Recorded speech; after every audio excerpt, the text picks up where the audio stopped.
Oi, pessoal, sejam bem-vindos ao nosso culto online. Estamos tão animados, vamos louvar o Senhor.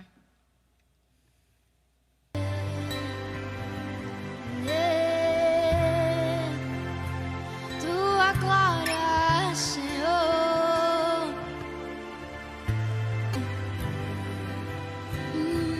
Senhor,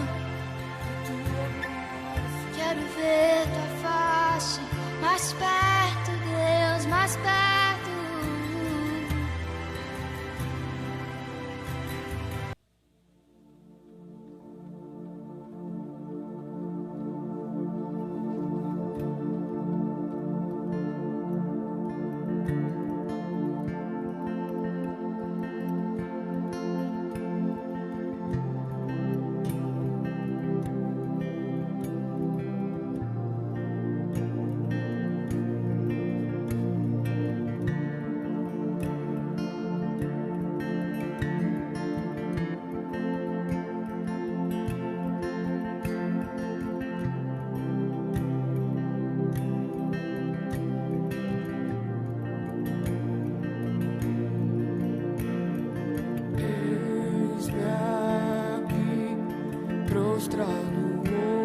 Outra vez pra tudo entregar, pra tudo entregar.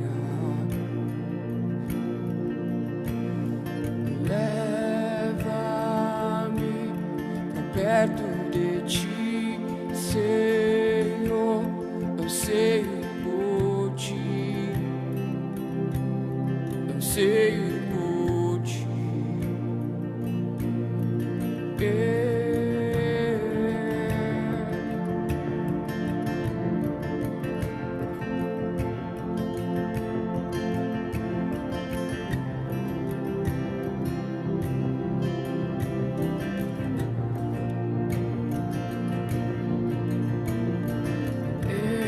Enche-me da graça e do teu amor, sacia o meu ser, sacia o meu ser. Abraça-me, ouve o meu clamor, fala pra mim, fala pra mim. Eu me rendo,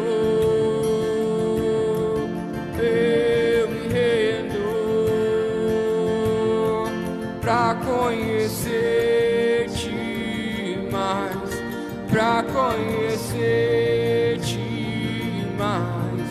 Eu me rendo,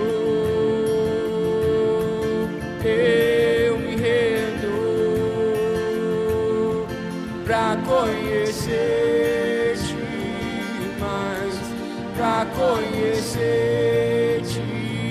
mais.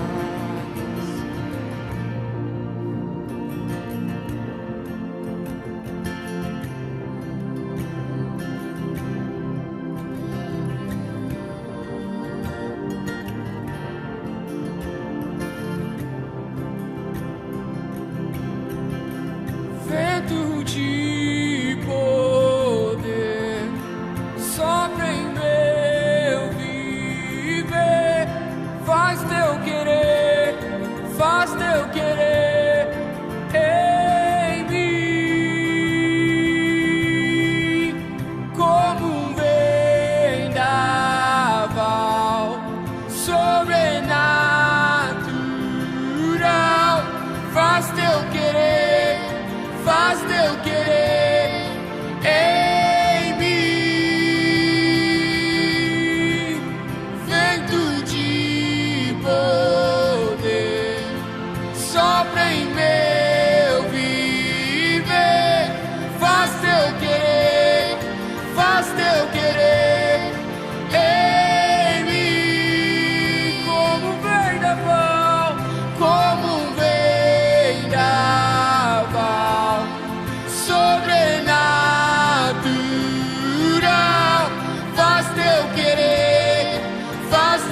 pra conhecer-te mais, pra conhecer-te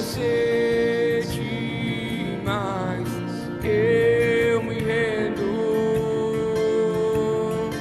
eu me rendo pra conhecer-te mais, pra conhecer-te mais.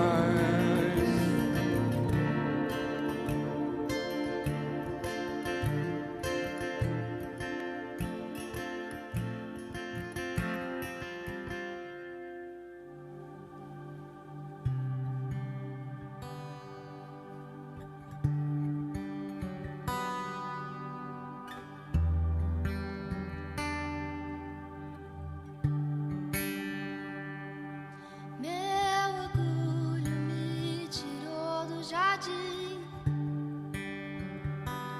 tua humildade colocou o jardim em mim. E se eu vendesse tudo que eu tenho, em troca do amor eu falharia.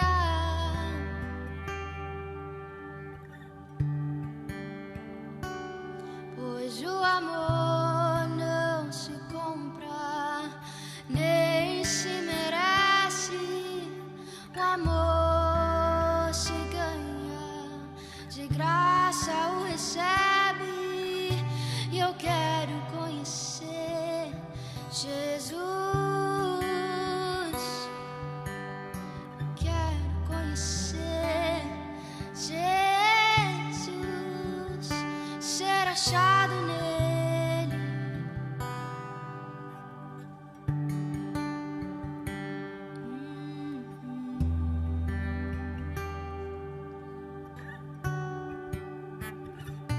Meu orgulho me tirou do jardim, tua humildade colocou o jardim em mim. E se eu vendesse tudo que eu tenho, em troca do amor eu falharia.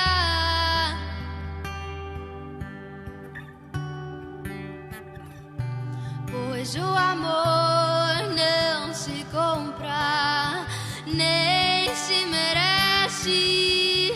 O amor se ganha, de graça o recebe. E eu quero conhecer Jesus. Eu quero conhecer Jesus e ser achado nele. Quero conhecer Jesus. Eu quero conhecer Jesus e ser achado nele. Quero conhecer Jesus. Eu quero conhecer Jesus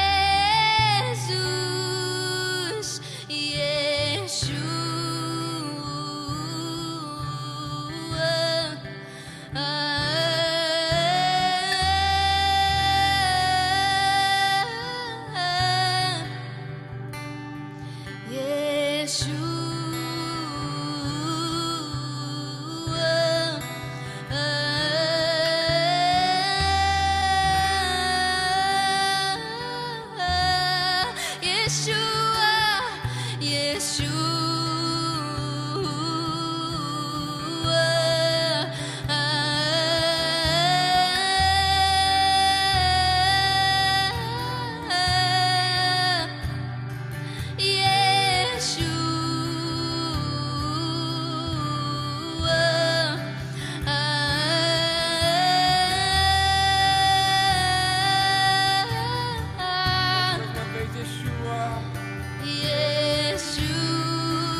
1,000, my beloved, the most beautiful in 1,000, in 1,000, my beloved is the most beautiful in 1,000, in 1,000, my beloved is the most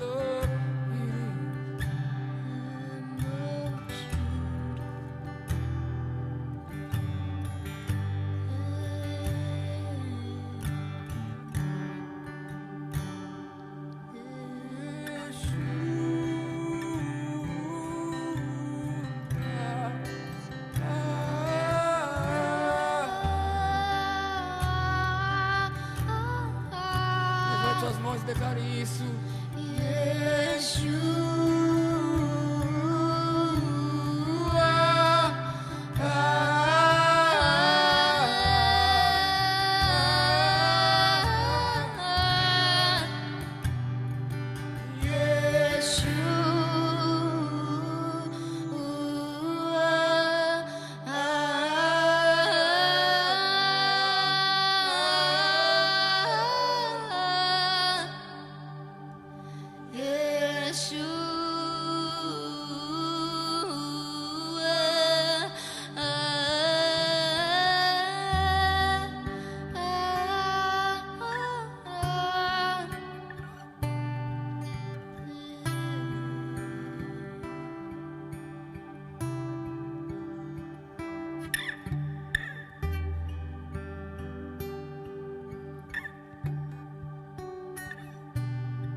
Amém.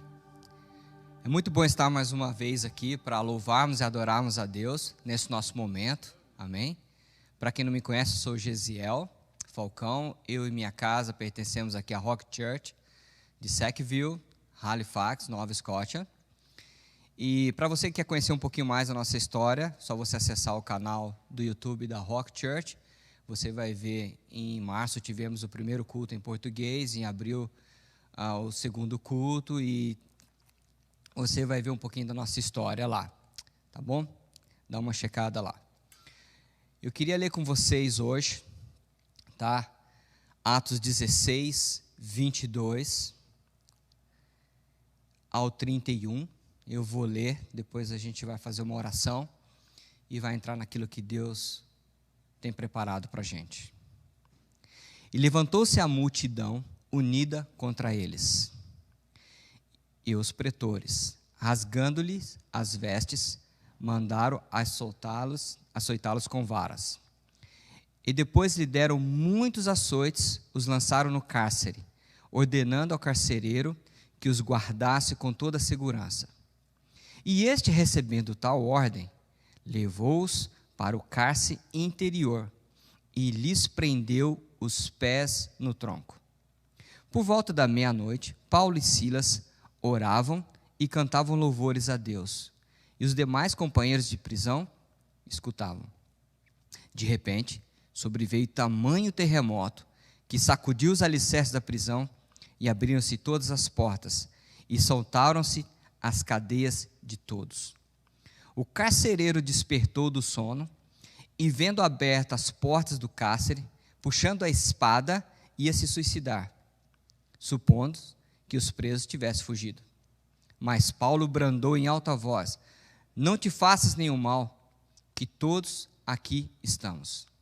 Então o carcereiro, tendo pedido uma luz, entrou precipitadamente e trêmulo, e prostou-se diante de Paulo e Silas. E depois, trazendo-os para fora, disse: Senhores, o que devo fazer para que seja salvo? E responderam-lhe: crê no Senhor Jesus e serás salvo, tu e tua casa. Amém? Oremos. Pai querido, muito obrigado, Senhor, por essa oportunidade de estarmos falando a Tua Palavra e aprendendo a Tua Palavra. Que que o Teu Espírito Santo possa estar fluindo. E, Senhor, direcionando nossas vidas para que possamos entender, aprender e colocar em prática tudo aquilo que o Senhor tem para nós. Muito obrigado por essa oportunidade aqui, Senhor. Que o Senhor possa estar abençoando cada casa, cada família que estará participando conosco nesse momento. Para a honra e glória do Teu nome. Amém. Amém. Para você entender um pouco desse contexto, né? Paulo e Silas estavam numa cidade chamada Tiatira. E nessa cidade eles estavam fazendo, né, o ministério, pregando as boas novas. E durante essa estadia lá, tinha uma mulher que ela tinha um espírito demoníaco de adivinhações. E tinha alguns homens que ganhavam dinheiro com ela. E quando Paulo e Silas faziam essa obra, essa mulher ficava seguindo eles e falando: está lá, os homens de Deus, escute o que ele está falando, preste atenção no que ele está falando. E aquilo passou um dia, 2 dias, começou a importunar. E em determinado momento, Paulo fala para a mulher: mulher, eu ordeno que esse espírito imundo saia. E o espírito saiu dela, e ela não adivinhava mais. Os donos desse negócio, quando viram que perderam a chance de ganhar dinheiro, ficaram totalmente irados e levantaram um testemunho, levantaram acusações, e foram e pegaram a cidade e acusaram Paulo e Silas de diversas coisas, entre elas por estar ensinando uma doutrina que não era romana. Então nós chegamos no ponto onde a cidade se levanta contra Paulo e Silas e os açoita. Amém? Então você entendeu o contexto da palavra. Aqui a gente vê que Paulo e Silas estão fazendo algo de bom, algo ministerial, estão na vontade de Deus. Mas o sistema, a religiosidade, as pessoas não concordam com isso. Então eles se levantam contra e colocam Paulo e Silas num cárcere, além de açoitar, e se não bastasse, num lugar mais seguro dentro do cárcere. E ainda para ter certeza, a Bíblia fala que eles amarram as mãos ao tronco. Eu creio que eles amarraram as mãos dos dois aqui para trás, com as pernas, alguma coisa assim, ou poderia ser um tronco, mas o que define é que eles estavam amarrados. Pense comigo, quantas vezes você já se encontrou numa situação em que você se acha que você está com as mãos e os pés amarrados? Quantas vezes? Que você não tem como fazer nada, você não pode interagir, você não pode resolver, você não tem como fazer nada, foge, né, da tua área de ação.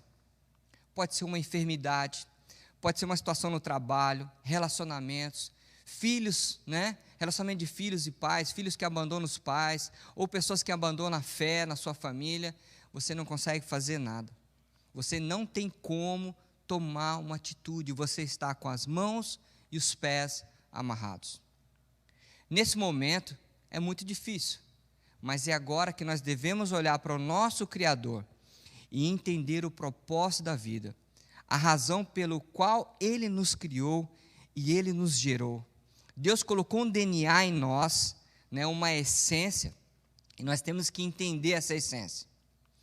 Deus procura homens e mulheres que o adorem em verdade e em espírito, que não dependam de situação, que não dependam do status, se eu estou feliz, se eu estou alegre, que não depende do ambiente. Ele procura homens e mulheres que o adorem por aquilo que Ele é. Né? Ele é Deus e sempre será sendo Deus. Jó, em um momento de luta e tristeza, ele diz: Deus me deu, então Ele pode tirar. Era um reconhecimento de que Deus era maior que todas as coisas. Mas é muito difícil. Como lidar com uma situação dessa? Né? Quando você está com as mãos atadas, você vê aquela situação e você não tem nada como fazer. Se a gente olhar como Paulo e Silas lidou com a situação, você vai entender. Eles começaram lá no versículo 25. E Paulo e Silas oravam e cantavam louvores a Deus. Paulo e Silas traz a presença de Deus para o lugar onde eles estavam.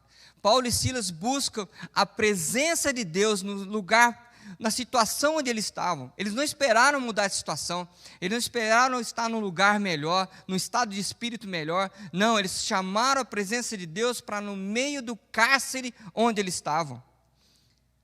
E aí você começa a entender qual é o nosso propósito. O propósito que Deus nos criou foi para sermos, adoradores e louvar a Ele em todo o tempo, independente do nosso estado. Paulo e Silas começou a adorar a Deus independente da situação dele. Porque, gente, o nosso amor por Deus, a nossa adoração por Deus não está relacionada às situações, está relacionada à nossa decisão de adorar a Deus por aquilo que Ele é. Nada pode se colocar diante a minha adoração e Deus, nada pode se colocar diante a minha vontade de engrandecer a Deus por aquilo que Ele é. Por isso o Pai procura homens e mulheres que queiram enxergar além das limitações que as situações podem nos colocar. Por mais difícil seja essa situação, nós temos que tomar a decisão de colocar Deus conosco e Ele em primeiro lugar. Muitas vezes buscamos as soluções nessas situações através dos nossos braços, através das nossas forças, através de estratégias. Mas não chegaremos a lugar nenhum. A gente só vai perceber que a gente vai estar cada vez mais sem ação. E depois, fraco, cansado e oprimido. Se nós entendermos que nós temos o nosso poder de decisão de adorar a Deus, de chamar Ele para ser o centro da nossa vida, o centro daquilo que nós temos, as nossas vidas serão transformadas, nada poderá nos impedir, porque nada se colocará entre mim e o meu relacionamento com Deus. Quando nós ficamos presos em situações, quando nós ficamos lutando para sair das situações, a gente expende força, a gente expende energia, e a gente expende o tempo, e muitas vezes não consegue olhar para Deus, e muitas vezes não tem tempo para ter o relacionamento com Deus. O que Paulo e Silas fez? Ele não procurou advogado, não procurou a razão para estar lá, ele falou, não, vamos adorar e louvar a Deus. Vamos trazer a glória de Deus para onde nós estamos. Quando Jesus disse, buscai primeiro o reino de Deus e todas as outras coisas vos serão acrescentadas, Jesus já sabia que se a gente não tivesse 100% ligado em Deus, 100% ligado na glória de Deus, 100% debaixo da graça de Deus, nós não venceríamos o mundo. Ele sabia disso. Por isso que Ele falou isso para a gente. E quando nós conseguimos colocar Deus no centro de todas as coisas, a gente vai começar a ver milagres acontecendo. Os nossos olhos serão abertos. Assim como os olhos de Geazi foi aberto, o auxiliar de Eliseu, quando Deus abriu os olhos dele para ele ver os guerreiros celestiais que estavam a favor deles. Nossos olhos serão abertos. Se eu pudesse dar um título nessa palavra que eu estou repartindo com vocês, seria: existe um propósito maior em todas as coisas. Porque quando a gente coloca Deus no centro da nossa vida, independente de situações, independente do nosso momento, a gente começa a entender que eu estou ligado na rocha, eu estou fundamentado na rocha, ligado na videira, estou ligado em Jesus, eu estou ligado no Pai. Então, coisas maravilhosas acontecem. Primeiro, os nossos olhos são abertos e eu começo a enxergar além das minhas limitações.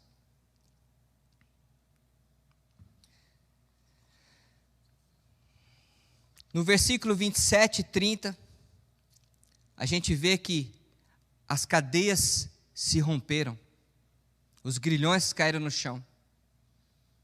A palavra de Deus fala que aonde Deus está presente, cadeias são rompidas. A restauração, a milagre, a cura, a transformação. Então, meu amigo, se você clamar, Se você adorar e você louvar e chamar a presença de Deus para a situação, para onde você está e colocar em primeiro lugar a presença de Deus, com certeza Ele virá. E aonde Ele está, nada fica do mesmo jeito. Mas ainda eu te falo, existe um propósito maior em todas as coisas. O que era mais importante para Paulo e Silas, naquele momento, era a liberdade deles. Eles estavam presos. E veio o terremoto, quebraram essas paredes, quebraram as cadeias. E o que seria que eles deveriam fazer? O que você faria? Sairia correndo. Estou livre. Mas eles entendiam que existia um propósito maior. E eles permaneceram ali. Porque o propósito maior era alcançar a vida do carcereiro e a casa dele. Quando você coloca Deus em primeiro lugar na tua vida, seus olhos são abertos para esse propósito maior em todas as coisas, quer seja esperar um documento em um ano, quer seja não ter uma visão, mas seguir uma direção que Deus te deu, quer ser que você não enxergue as coisas, quer ser que você não enxergue a decisão de um problema, mas você sabe que Deus está com você e existe um propósito maior em todas as coisas, você vai ver o resultado. Deus quer usar essa situação que você está passando para glorificar o nome dEle.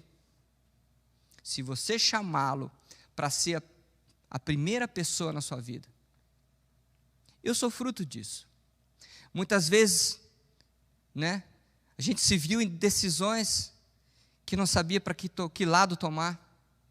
E clamava, Deus, me dá a direção. Vem comigo aqui.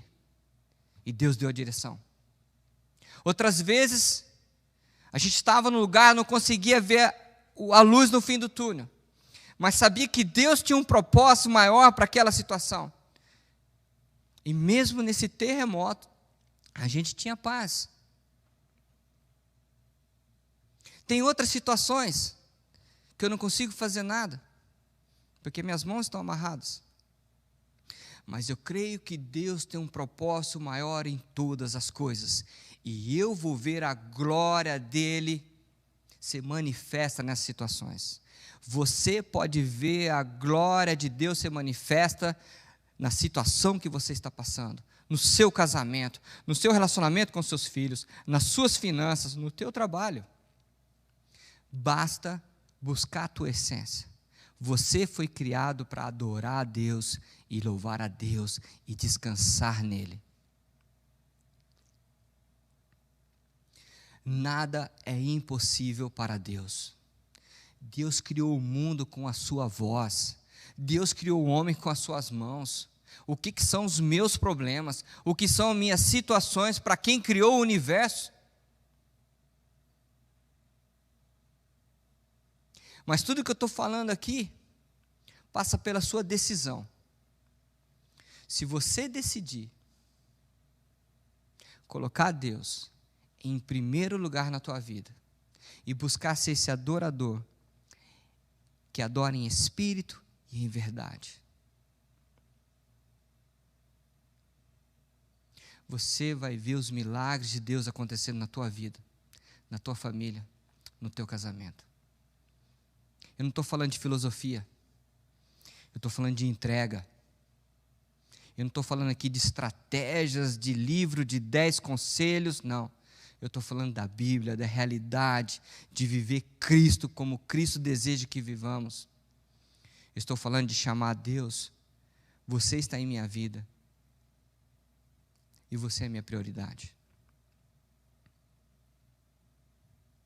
Quando nós decidimos e falamos, Deus, eu quero viver aquilo que o Senhor deseja para mim. Se eu tenho que passar por essa situação, eu vou passar. Porque a tua palavra falou que eu não passarei por nada maior que eu não possa suportar. E ao mesmo tempo Jesus falou com a gente que estaria conosco todos os dias das nossas vidas. E Ele falou, filhinhos, eu vos falo isso, não para vocês ficarem atemorizados ou com medo, Mas no mundo tereis aflições, mas eu estarei convosco todos os dias, e eu venci o mundo.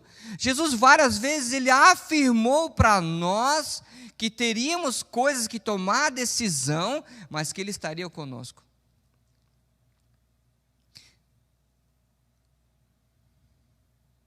Eu te convido hoje a tomar essa decisão. Não olhe para a sua situação, não olhe para o teu problema, olhe para Deus, olhe para o Criador do universo. Coloque tudo no altar dele e deixe lá.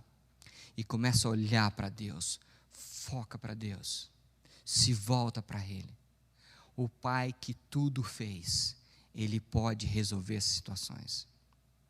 O sangue de Jesus que foi vertido na cruz já está trabalhando e vai dar solução a todas situações.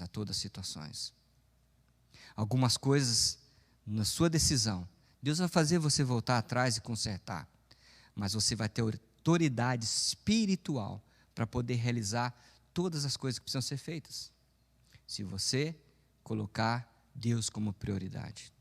Hoje eu te convido, levanta essa bandeira, levanta esse estandarte, como o povo ali no Egito fez, marcou os umbrais e as portas com sangue, representando Jesus Cristo.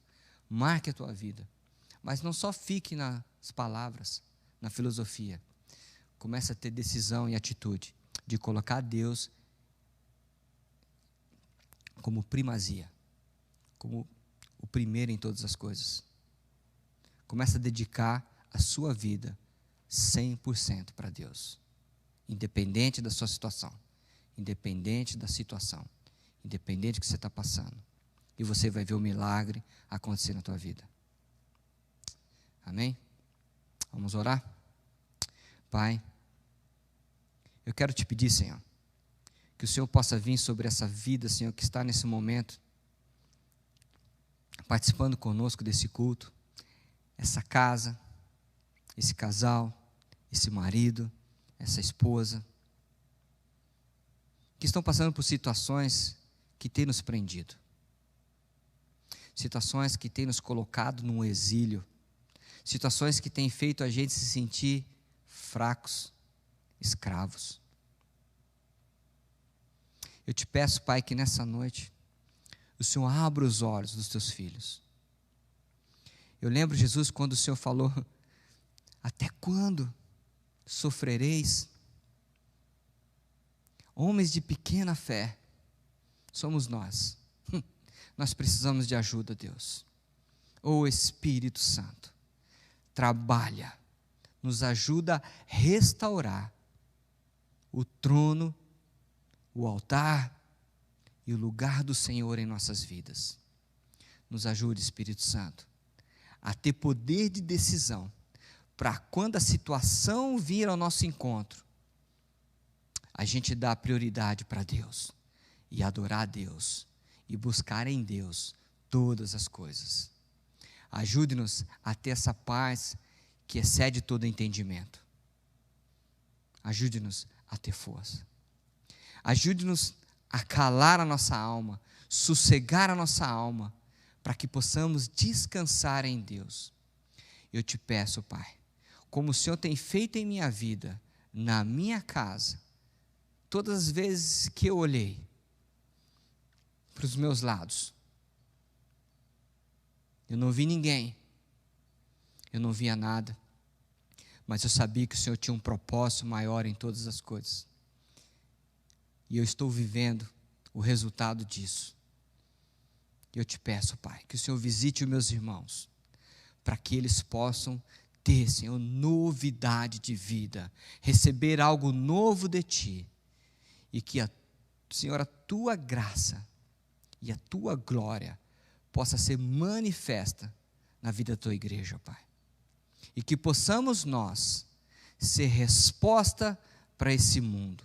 Quando as pessoas olharem para a gente, passando pelas mesmas situações, mas com um olhar de esperança, com alegria no rosto, porque aquele que está conosco é maior do que o que está no mundo, possamos ser resposta para essas pessoas, que possamos ser a luz do mundo, e o sal da terra. Nos ajuda nisso, Pai. Eu te peço, esteja conosco e que teu nome possa ser glorificado em todo o tempo. Amém. Tire um tempo com a sua família.